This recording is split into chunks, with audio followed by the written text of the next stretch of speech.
live for us. Pissing me off. All right, here we go.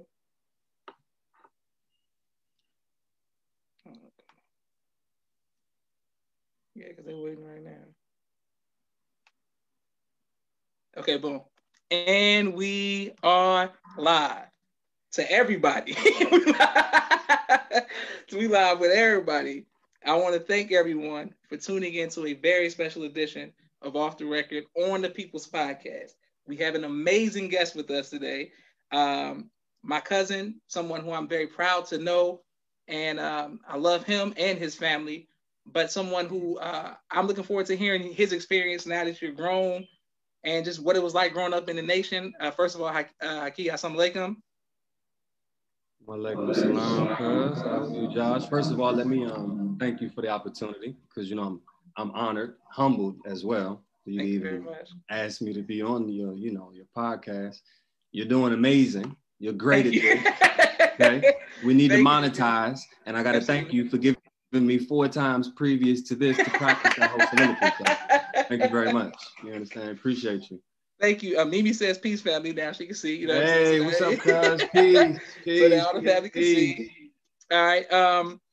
The first thing, who are your parents? And for the people who don't know, and what was it like coming up with the pressure of having laboring parents?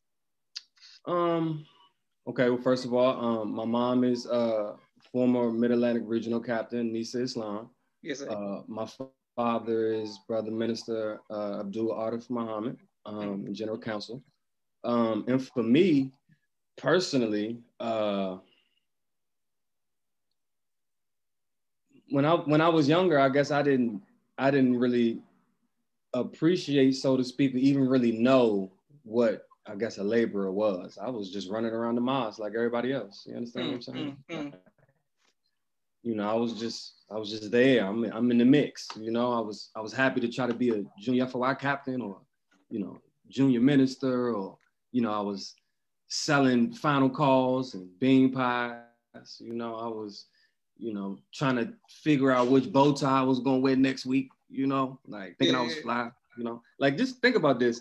You're 5, 6 years old, and being fly to you was a suit and a bow tie. That's gangster. I mean, that's kind of gangster, right?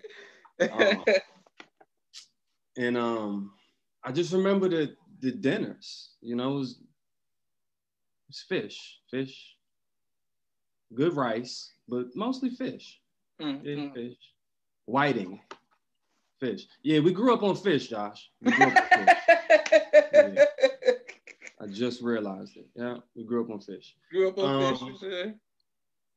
But for me, it was beautiful. We had a world inside of the world, if that makes sense to you. Like, it was the regular world that everybody else, I guess, was growing up in, and then it was our world. It was the Nation of Islam. It was organization, and the respect, and even the hygiene and cleanliness. Like it's little things that I learned from being in the mosque young. Like the brothers couldn't come to the mosque if they wasn't clean shaven or didn't have a shape up or a haircut. And if they did come and they wasn't all cleaned up, they had to go down in the basement. You understand? Probably do a couple push-ups, and then the brother was gonna cut your hair and shape you all up real nice. And then you had to go sell some papers, brother. Go ahead and get to work. You understand? So like. I mean, it was just beautiful. It was different, I think the way we grew up, I don't know if that time can be duplicated. You understand what I'm saying? I don't know if you can duplicate that time. The togetherness, especially like in DC specifically, so many people from DC went to different areas and helped to elevate and, push the nation to further growth. So, it was a beautiful experience for me, plus my parents never put like any unnecessary pressure on me. That's the one thing about both my parents. Like my mom only thing for me was just be the best all the time and be great. Of course, that's no pressure. But my dad, my dad was cool. He was smooth, that's my guy there. So, I love both my parents, man. They're both great. My mom is the dean up at Howard. She just got her PhD recently. My father's still doing this thing. You can Google him. So, that's that. Okay, great. Mimi says facts. My sister Naima says ASA. Naima, Rashad, what's poppin'? Hey. Okay, now speaking of my siblings, Haki, there were many of times where we would not have been exposed to just so much and be protected from someone who was watching us. I mean, you was watching us probably like 13 years old or 14, and you making sure that we were straight. So we want to make sure that we thank you for that. Oh, and to all the women who constantly give me pressure and be like, "Oh, you just want to play." Well, I learned a lot from Haki. You know? I school my G. You know, we had long, extensive conversations. You know what I'm saying, on the book of love and relationships. And I tell Josh this all the time: who better to listen to but somebody who has failed miserably so many different times? And listen, if I was perfect in one relationship, I would only know that way. But because I failed so many different times, I can actually tell you what not to do to help you be successful. You understand what I'm saying? Sometimes the best teacher is not somebody who can do that himself, but somebody who can teach you the right way. You feel me? And we appreciate that. We appreciate that. What was it like for you meeting the minister the first time, okay?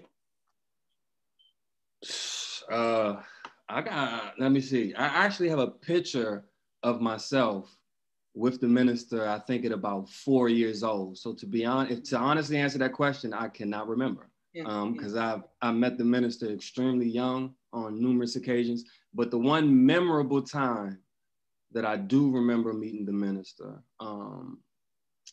it was a dinner that he was having, I believe, Savior's Day, 98. I think Savior's Day 98, and he had a dinner, and he invited my father, and I think my mother was there, and I was there as well. And he said some very powerful words to me, some very poignant words. But you know, that's like when you meet Jesus in person. You know what I mean? You be all nervous, your hands get to sweating. You know what I mean? Like, damn. You know what I mean? Like it's like he got a glow, like in person. You know what I mean? So, you know, for me being young, you know, I was never really one. I was kind of shy in terms of like, I never wanted to be like, oh, hey, brother minister. Like, I was like, oh, like, you know what I mean? Like, oh, I was a little nervous to meet the minister. You know what I mean? Okay, that makes sense. And people are laughing and showing love. Thank y'all for watching people's podcast. And make sure y'all like, share, subscribe once we put it on YouTube. Yeah, show Josh some love because he's doing his thing. I'm working out here, working. What was your favorite Savior's Day moment? Favorite Savior's Day moment would have to be, I want to say 92. My memory's so vague, but I want to say 92 because of this big ass tent, Josh. I mean, I can't get over this. Like, no, honestly, I'm being honest. I was small at the time, so this tent, it may have been 12 feet, who knows, which isn't that tall. But to me, it was huge. And it was just a big white tent that they had outside next to Mos Mariam. It was just like a big event type of area. And then, you know, everybody dressed up and you had to walk through the tent. And I just remember all the security and it was all these tables and it was food. And this was probably my first real memory of like, whoa, like Muslims are everywhere. Like they're in California, they're in Houston, you know, they're in Atlanta. Like this some Muslims in New Mexico. Like who knew? You understand? Like, so I think that to me was when I really was like, okay, you know, the nation is not only big, but you know, Savior's Day is huge. Like this is a big deal. You know what I mean? Yeah, that was probably one of my best memories, man. Young memories too. My older memories, I was getting in trouble, so you know, leave those alone. You know, you get older, you get to cutting up a little bit, Josh. Come on, man. Yes. Okay. What was the hardest part about growing up in the nation?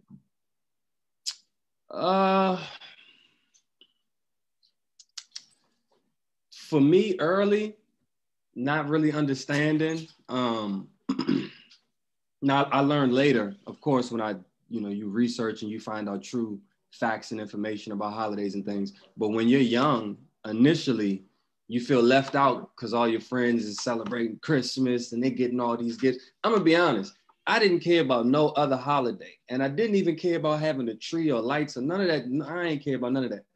But man, I wanted some Jordans or some shoes or something so I could go back to school with everybody. That's all it was for real.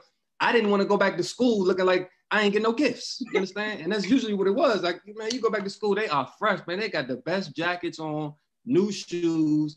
Some of these kids still got tags on their clothes. Take it off. They rushing. They just still got the tag on their clothes in school. I got on 2 months ago clothes. You understand what I'm saying? Like, my mom be telling me, don't worry about it. You don't need none of that. It's all good. You know what I mean?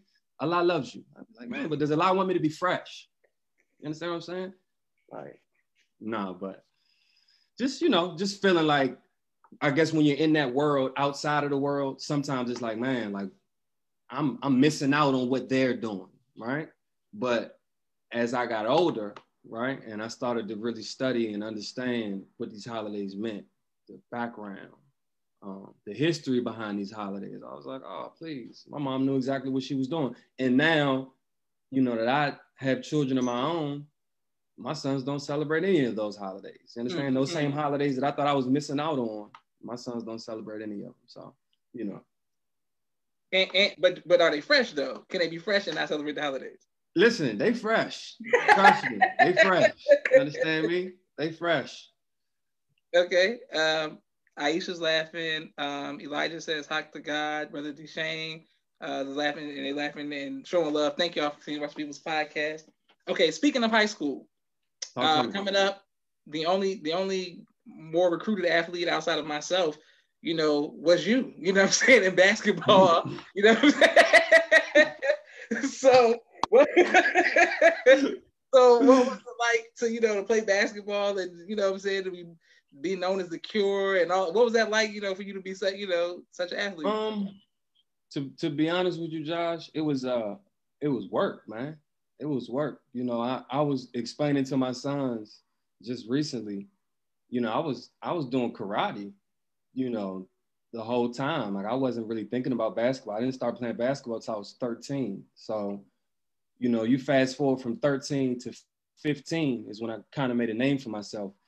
In that 2-year span, it was a lot of work. Like, I literally remember dedicating my life. Like, I was telling my son, I had no life. Like, it was all basketball. I was in the house, I was basketball. I was outside the house, it was basketball. So, I mean, it was a lot of work, man. I mean, a lot of work. It was a lot of hours, I think what came from the work was really just, because of the work, I put in a certain amount of work that really allowed me to, I guess, shine on a different type of level in a short amount of time, because there was people that have been playing basketball their whole life. They've been playing 5, 6, 7 years old on AAU teams. I wasn't really privy or aware to any of those things. I just knew how to work my ass off. So I just worked and spent a lot of time by myself crafting, my art. And, numbers came after. That's all. Numbers came after, man. It was cool. It was cool. Kept me out of trouble. I always had a lot of energy. I was high energy. So for me to have an outlet like basketball to put that energy in, for me was, it was everything. Perfect. Mimi says, that's a great balance, referring to the holidays so that your children won't resent not celebrating the holidays. For those who know, Mimi. For those who I would destroy in basketball, I owe that to Haki, who introduced me to the And1 mixtapes. Who introduced me to the And1 mixtapes and had me outside trying to dribble what do you call it? Tennis balls and everything. Tennis balls, brother. That's how you get your handle sharp. You got to dribble tennis balls, man. Yeah, I was like, my goodness. Like, I really thought I was going D1, but it's all good. It's all good. You thought you was Jordan, though, brother. Come on. You thought you was Jordan. You was in Chicago. You had all the Jordans. So I guess in your mind, you said, oh, I'm Jordan. I'm Jordan. Couldn't make it. You talk about people playing against people who in Naperville who was playing since they was 5 years old. My God, they was good. I was like, damn, I can't my game. Hey, look, that's what made me work. I'm not even gonna lie. I not to change the subject real quick, but I got into a game when I was in 6th grade. Right, 6th grade. I just got on the team just to get on the team. You know what I mean? Everybody was playing basketball. It looked like a cool thing to do. My coach put me in the game. I have no experience. I'm slightly nervous. I've been in the game for like 30 seconds. I rebound the ball. put it up fast, make the layup. I'm so excited. I'm like, oh my God, I scored.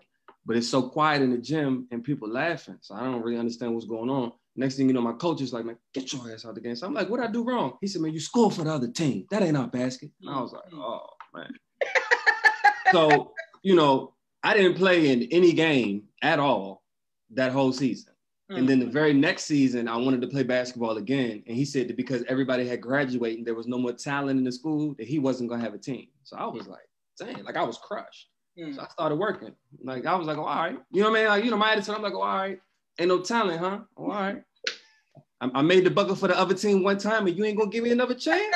All right. I got you. You understand? Let me go to work. You feel me? So that's good.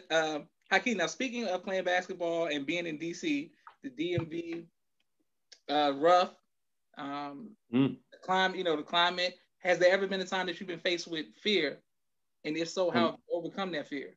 On the basketball court? No, in life. Oh, just in life? Yeah. Hold on. Let me make sure I hear this clearly, Josh. Did you just ask me did I ever encounter fear? Yes, sir. Yes, sir. Hell yeah. What? Listen, let me tell you something. You know how many Allahu Akbars I done had to say to get myself composed? You understand what I'm saying? Like, I mean, seriously, like, listen, let me tell you what's beautiful about Islam is the true value of what that faith means.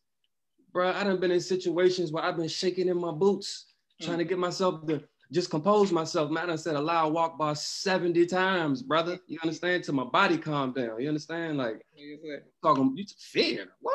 Hell yeah. Please. But listen, by the grace of Allah, I'm still here, brother. You understand? Please, man. Well, what has been your greatest trial in your life, and how have you overcome that trial? To be honest, my greatest trial has been being diagnosed with Crohn's disease in 2001, which is why I inevitably had to stop playing basketball. I was in Kansas at a junior college out there. And to be honest with you, I had a nice little opportunity. And initially I was diagnosed with colon cancer and, you know, left school, came home. I was not only distraught, I was kind of like confused. I'm like, man, you know, I'm like a superior athlete. You understand? I had never even heard of Crohn's disease. I mean, colon cancer, of course, but at the time I'm like, you know, colon cancer. My father took me to go see the minister's former doctor, Dr. Deborah Ford, and she diagnosed me with Crohn's disease, which is a rare inflammatory bowel disease. You know, how I got it, I have no idea, right? But there's no cure for it. It affects your digestive system and, you know, weight loss and things of that nature. So my athletic career was really done because of Crohn's. And, you know, I don't particularly know of anything that I did to get it, right? So for me to be diagnosed with something that affected my health and also prevented me from pursuing my athletic career, that was probably the hardest thing I've ever had to deal with in my life. And to be completely honest with you, I didn't completely get over it until October 6, 2005. And I had a son. And I was like, hey, you understand? So, you know, and then March 13, 2008, I had another son. And I was like, oh, okay. Yeah. And then July 9th, 2011, I had a third son. And I said, oh, okay, I see what you're doing a lot. You feel me? So it's cool. You know what I'm saying? You gave me Crohn's, slowed me down, right? Put me in a position to give my sons all my guidance and wisdom, you know what I mean? So they can kick ass. You know, that's that. And speaking of them kicking ass, how do all three of them play basketball? They do, actually. They do. My oldest one, yeah.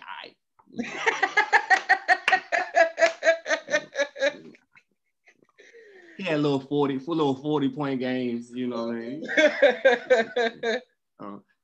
To be honest, I probably would be talking about him way more greatly if he wasn't sitting right next to me. But because he's sitting right next to me, you know what I mean? He all right, you know? He all right. You know what I'm saying? Like, if he wasn't here, you know what I'm saying? Like, it'd be different. But no, Yeah, my oldest one is, he's on his way. I'm gonna just leave it at that.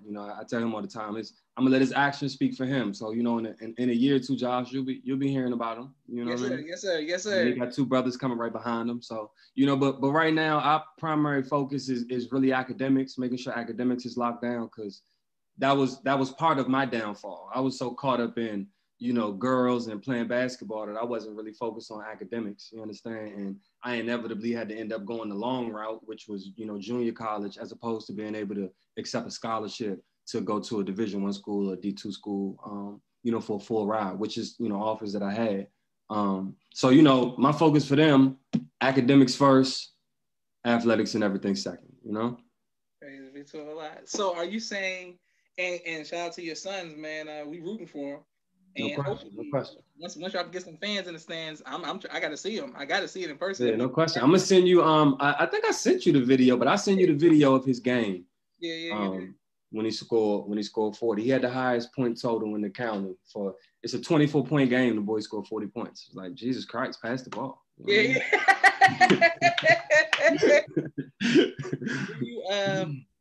So are you saying that you're gonna be like LeVar Ball? You gonna have 3 hoopers? That's what LeVar ain't got nothing on me, brother. I'm telling you. Listen, LeVar ain't got nothing on me, brother. Just trust me. You understand? Plus, LeVar's situation is a little different. You know what I mean? He had a more, I guess, solid situation, you know what I mean, in terms of, he had his wife, he had his brothers. Man, it's me and my 3 boys. You understand what I'm saying? It's just the king and the princess right now holding it down. You know what I mean? Making sure the kingdom is intact. You feel me? So, but we working though, man. Everything is about work. That's it. That's all. You know what I mean? Ain't nothing gonna come from nothing until you put the work in first. So the work will dictate the success. Okay, excellent. And speaking of the being a king, you've given out plenty of advice to me and put us on a lot of people on how to survive. Are you looking for a queen? Damn. Wasn't ready for that question.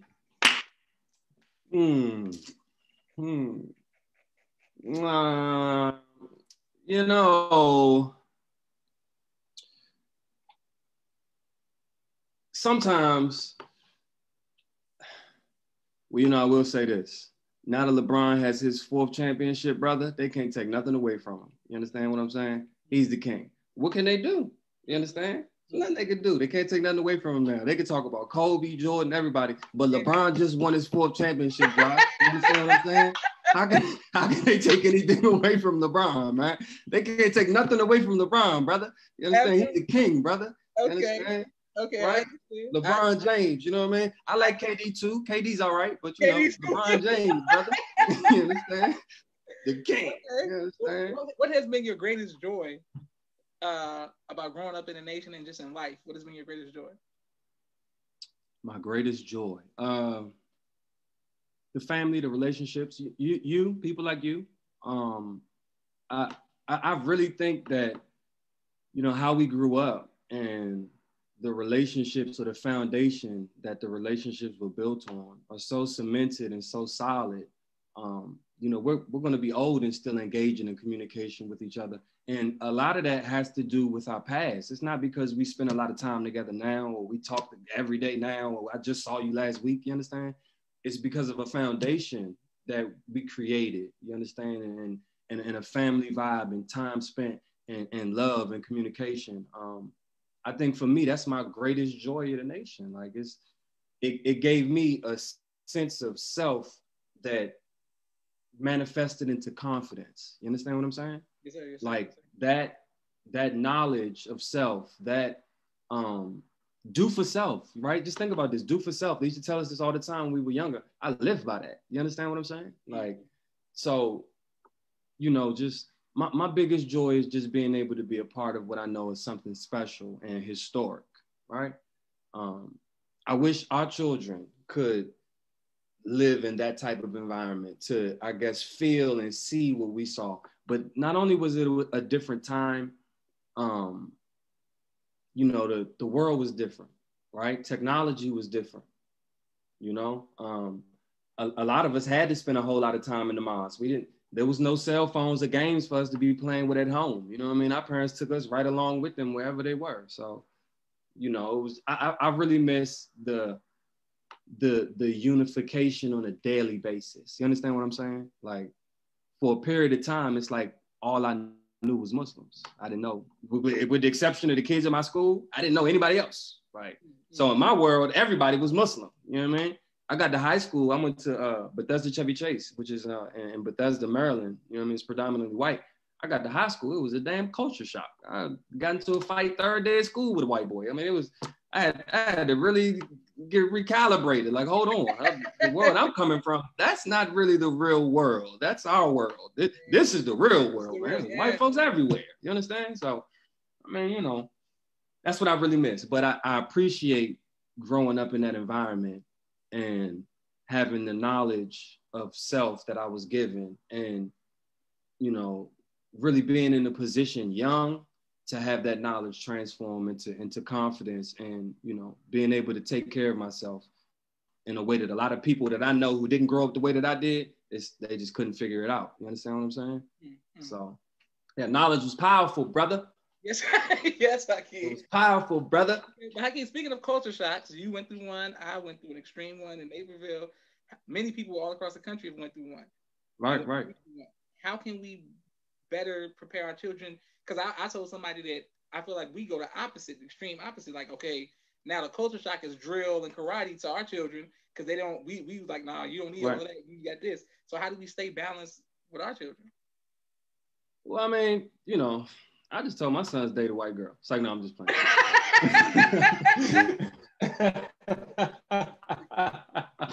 Hey, well, look, no, seriously.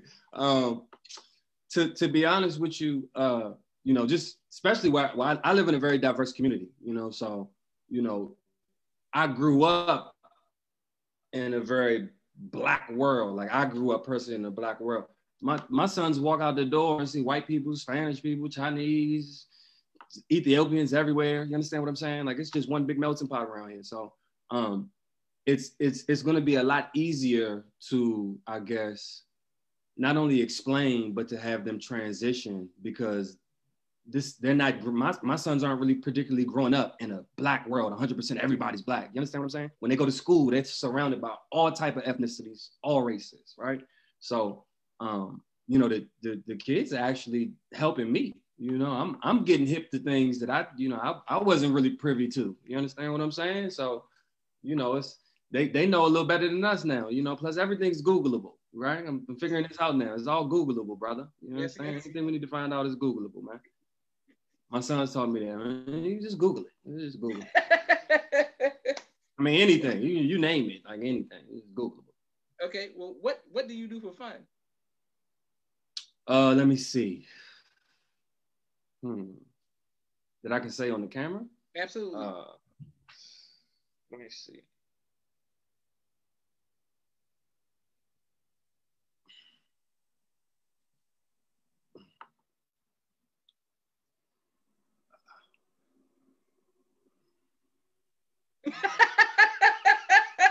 Okay, I keep fine. Well, you think No. I got one. I play basketball with my sons. Okay. Yeah, I do that for fun. That's fine. Play basketball with my sons. You know what I do like doing, Josh? I like watching those like historical documentaries. You understand? Like the real historical documentaries. But I watch the ones on the white gangsters because they like the real gangsters on the low. Don't tell nobody. So yeah. So I watch them. You know what I'm saying? Because they literally, and this is what's funny about the white gangsters, bro. They literally start off maiming, mobbing, raping, shooting, robbing everything, and then can transition into a corporate state and phase and legitimize their money so smooth. Man, brother, I love watching those type of, that's what I like watching. That's what I like doing for fun. You understand what I'm saying? Yeah. Straight up, you feel me? But I realized pretty quickly that the biggest difference between them and me is, you know, I look like this. You know what I'm saying? So, you know, that white privilege is, you know what I'm saying? Yes, I see. I'm telling you, it's all right. Haki, what is your favorite album of all time? Favorite album of all time? I got two. Okay. All Eyes on Me, double CD. Yeah. And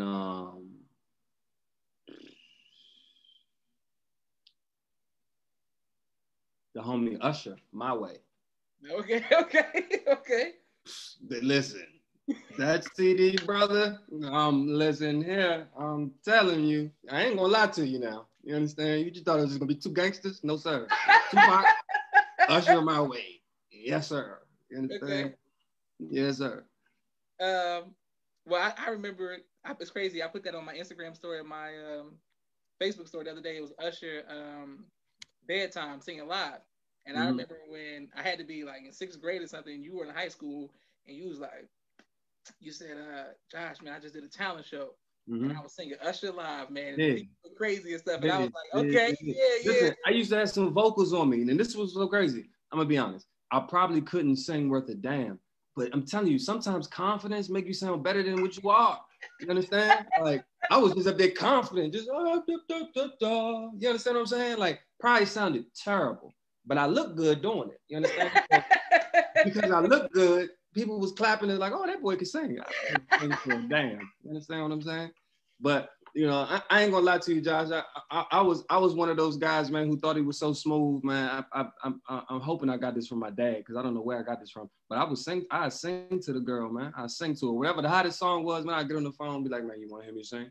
She'd be like, you can't sing. I'll be like, man, check me out. Get this thing, brother. I'm telling you.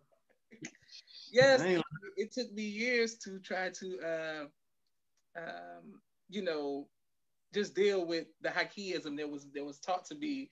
You know what I'm saying? Dealing with, because I was like, I keep doing it, I'm doing it. And when I came to Atlanta, there were two people who I was trying to talk to at the same time, similar times. And there was a poem called "Too Long of a Wait" that the Haki had passed down to me. So I'm like, boom. Yeah. That's a great poem, by the way. That's a great poem. So and by the way, that poem was used in so many different situations. That's how you know that poem is great. When you can recycle a poem for different situations, brother, that's a good one. Trust me, that's a good one. Okay? I for sure used that poem. I said, listen, I got you to write this poem to you, but she started acting up, so I went to somebody else. Then it was brought to my attention by both of them, even though Haki warned me they would do that. Both of them came to me and said, "Oh, so who you waiting on?" I told you. Listen, if there's one thing I told you, my brother, you can't recycle something in the same group. You got to switch groups. It got to be separate groups, brother. You understand what I'm saying? Like that, we got to be smart. Islam is mathematics. You understand? Absolutely. Well, I was experimenting. With the game. That experiment didn't work, brother. Yeah, I said, I wrote this poem. I seen it. That ain't work. I'm about to start doing poetry now. I'm about to be doing spoken word to these girls, boy. Yeah. All right. My next question is, Haki, what do you want your legacy to be? I want my legacy to be known as a great father. More importantly, because being a great father involves teaching. And if I'm known as a great father, that means that I had the opportunity to not only teach my sons, but to raise them to be 50 times greater than whatever I am. You understand what I'm saying? Mm-hmm. Plus, the type of individual that I am, legacy for me has nothing to do with me personally. You understand what I'm saying? Like, if my sons don't grow up to be great, as far as I'm concerned, I failed. There's no legacy. You feel me? Like, they are my legacy, right? So, being a great father, because if I was a great father, that means my sons grew up to be the men that I've been trying to raise them to be by Allah as well. Praise be to Allah. Okay, great. Damn, that was a good answer, bro. Woo! Damn. See what I'm saying? I got it. Oh, that was a good one. Yes, Haki, that was a great answer. My goodness. Well, I just want to thank y'all. I thank everybody for watching. I want to thank Haki. Yes, thank everybody for watching.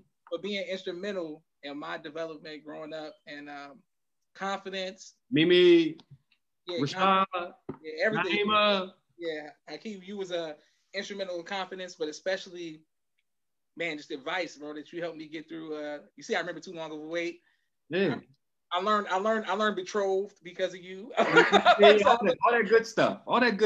You understand? Listen, my mom told me a long time ago, women like words. I took heed. You know I ain't gonna lie.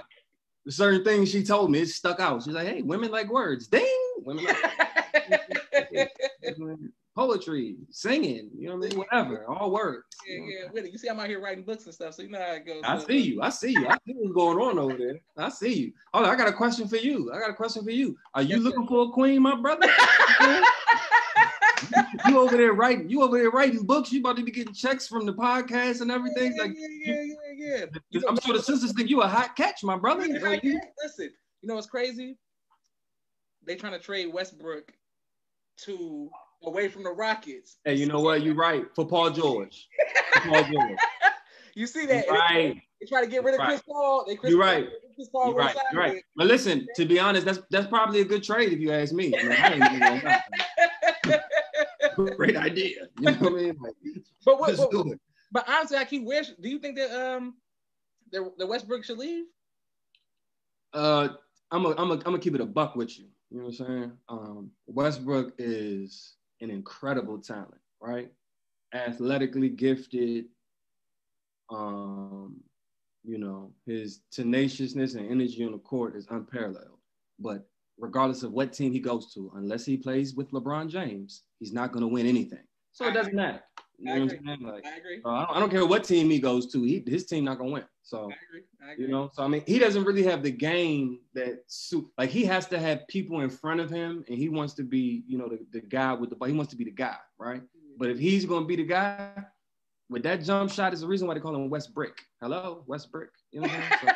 So, take it easy. Keep my favorite point guard. God dang. Listen, I'm not mad at you, brother, for making a mistake and choosing your favorite point guard. It's okay. You know, I'm not even mad at you. That's okay. You understand? I like Kyrie too. Listen, have you been paying attention to Damian Lillard, my brother?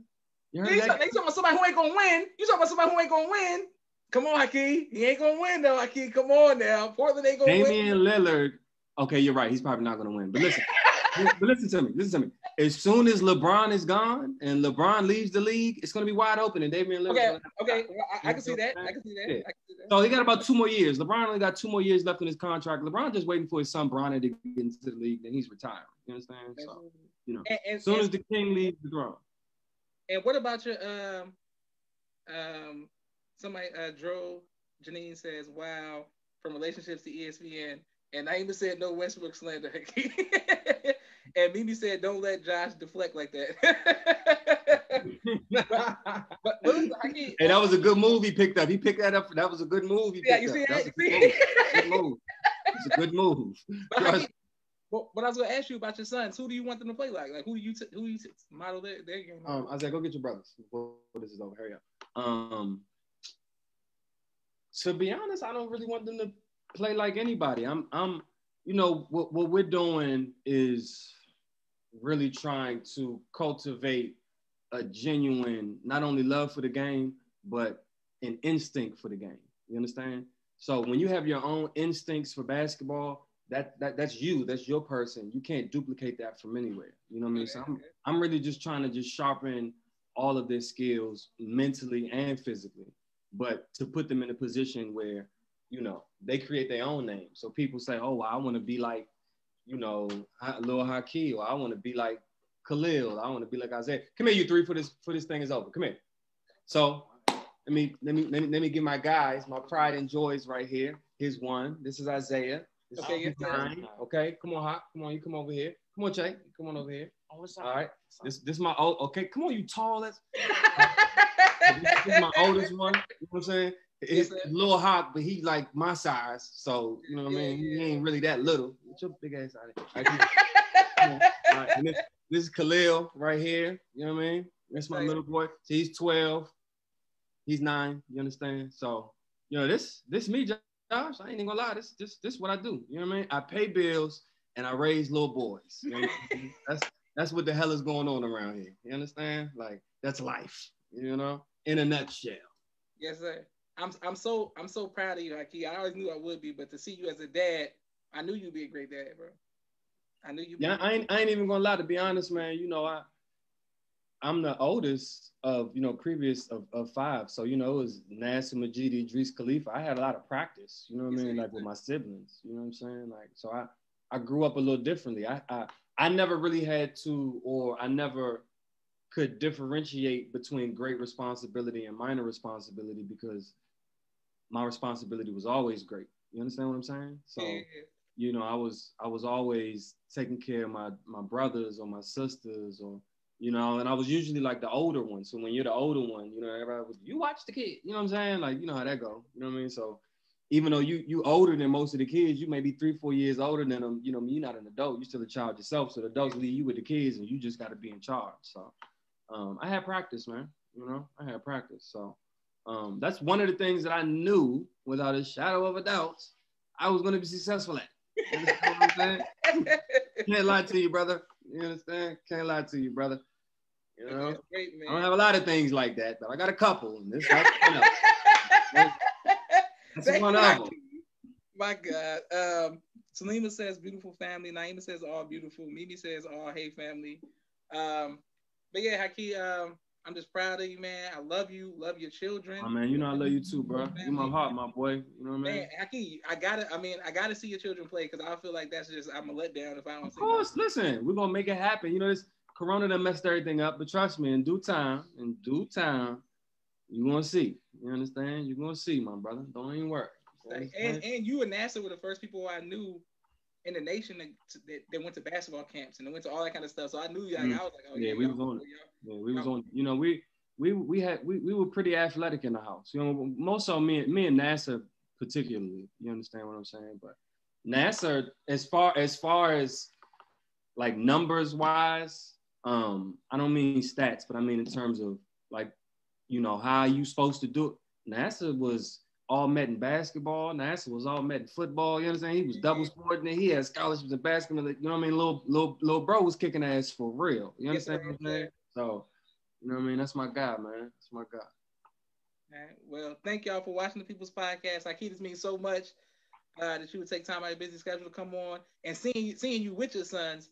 That just motivated me more. So, you know, to all the ladies out there, you know, it's time to. I want to reach the one on the left, one on, you know, get two on the right. It's that time. It's that time. It's that time. Back and shit. Come on now, you know. You're supposed to have some little ones knocking down them albums off the wall. Get this off the wall, daddy. Brother Kyle. Hey, man, Josh, the pleasure was mine, man. I love you, bro, man. I love everything you're doing. This is amazing. You understand? I want to thank you for having me on your platform and, you know, spending some time talking with me. You know, people don't know we done had so many long conversations for hours and hours and hours on end. You understand? Talking about a variety of things, you know. So, you know, us being grown men now and, you know, you being in a position to, you know, show how creative you are really and just how good you are, you know what I mean, with your words. You're a great orator. Don't forget that. You're an orator, my brother. You understand? That must be that youth ministry you got. You understand? It must be that youth ministry. You understand? That brother good with words. You know? I'm telling you, he speaks so well. He speaks so well. Haki, I was gonna ask you, if you have any businesses or anything you want to promote, man, just let me know anytime, bro. All right, say no more. Of course, you know I'll let you know all day, man. I appreciate you, man.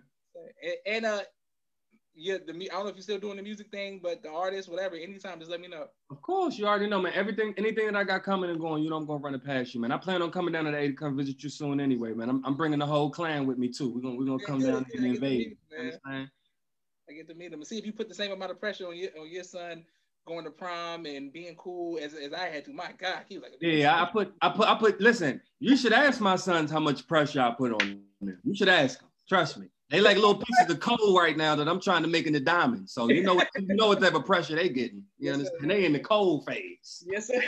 I'm telling you, they ain't diamonds yet. You understand? But the pleasure was mine, Josh. I'm honored, man, and I appreciate you, man. I love you, cuz. I love you more. And thank y'all for watching People's Podcast. Please like, share, and subscribe. All right, assalamu alaikum, Haq. Walaikum salam, my brother.